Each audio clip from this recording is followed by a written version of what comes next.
कल्पना कीजिए 16वीं शताब्दी का उत्तर भारत, राजनीतिक रूप से शक्तिशाली लेकिन अंदर से विभाजित। दिल्ली की गद्दी पर बैठा लोदी वंश, लेकिन अफगान सरदारों में असंतोष।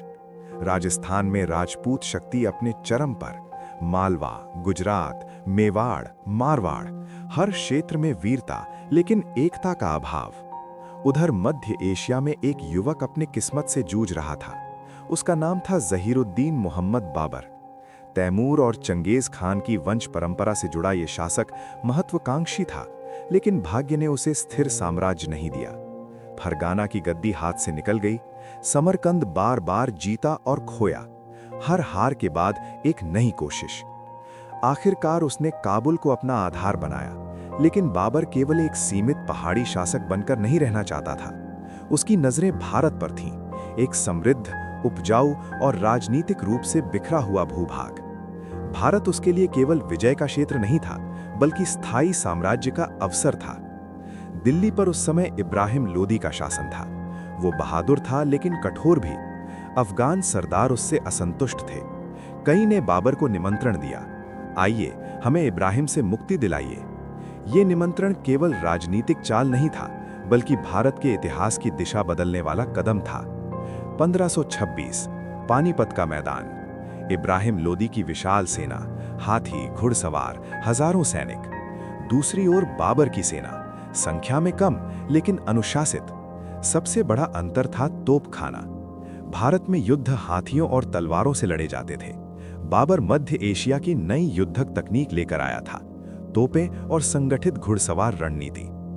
पहली पानीपत की लड़ाई केवल दो सेनाओं का टकराव नहीं थी, ये पुरानी युद्ध पद्धति और नई तकनीक के बीच संघर्ष था। जब तोपें गरजीं, हाथी घबरा गए, सेना में अव्यवस्था फैल गई। इब्राहिम लोदी युद्ध भूमि में मारा गया। दिल्ली और आगरा बाबर के हाथ में आ गए। लेकिन क्या यह भारत पर पूर्ण विजय थी? नहीं, असल चुनौती अब शुरू होने वाली थी। दिल्ली की गद्दी पर बैठना आसान था, लेकिन उसे बचाए रखना कठिन। राजपूत शक्ति उस समय उत्तर भारत की सबसे संगठित सैन्य शक्ति थी। मेवाड़ के शासक राणा सांगा केवल क्षेत्रीय राजा नहीं थे, वे राजपूत स्वाभिमान के प्रतीक थे। उन्होंने मालवा और गुजरात के विरुद्ध सफल अभियान चलाए थे। उनका प्रभाव राजस्थान से आगे तक था। राणा सांगा ने बाबर को बाहरी आक्रमणकारी माना। उनके लिए ये केवल दिल्ली की गद्दी का प्रश्न नहीं था, बल्कि भारत की प्रतिष्ठा का प्रश्न था। 1527 खानवा का मैदान। एक बार फिर दो सेनाएं आमने सामने थीं। बाबर जानता था कि यह युद्ध निर्णायक है। उसने अपनी सेना को धार्मिक और भावनात्मक रूप से प्रेरित किया। उसने शराब त्यागने की कसम खाई, सैनिकों को जिहाद का नारा दिया, ताकि उनका मनोबल ऊंचा रहे। दूसरी ओर राणा सांगा की सेना बहादुरी का प्रतीक थी। राजपूत योद्धा आमने सामने की भिड़ंत में अद्वितीय थे। लेकिन युद्ध केवल साहस से नहीं जीता जाता, रणनीति से भी जीता जाता है। बाबर ने अपनी तोपों और तुलुगमा नामक रणनीति का उपयोग किया। सेना को छोटे छोटे हिस्सों में बांटकर चारों ओर से घेरने की तकनीक। खानवा का युद्ध भी बाबर की विजय के साथ समाप्त हुआ। ये विजय निर्णायक थी। अब बाबर केवल एक विजेता नहीं, बल्कि स्थापित शासक बन चुका था। लेकिन संघर्ष यहीं समाप्त नहीं हुआ।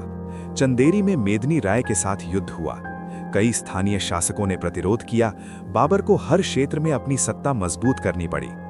बाबर समझ चुका था कि भारत को जीतना एक बात है और उसे स्थायी रूप से शासित करना दूसरी। अब प्रश्न था, बाबर बनाम भारतीय राजा का संघर्ष केवल युद्ध तक सीमित था या उससे आगे भी?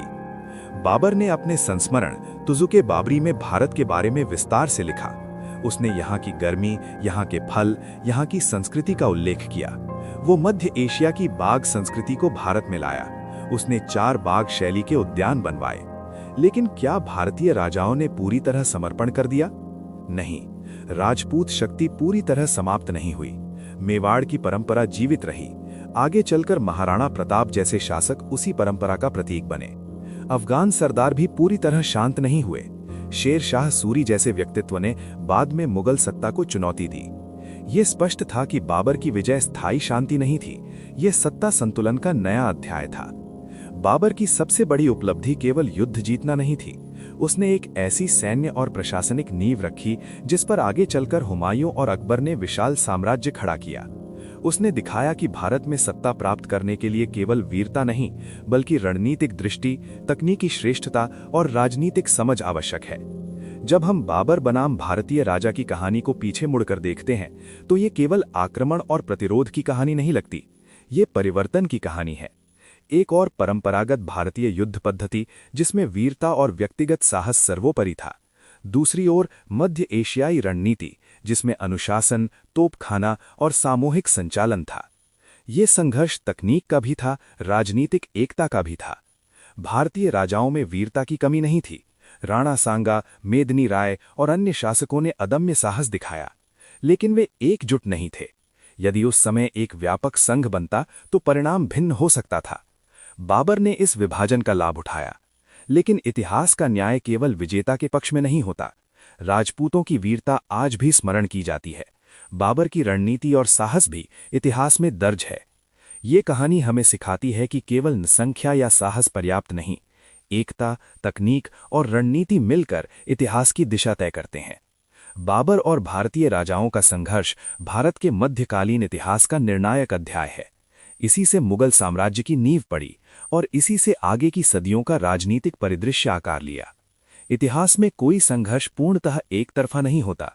हर युद्ध के पीछे परिस्थितियां, अवसर और रणनीति होती है, और यही इस कथा का सार है।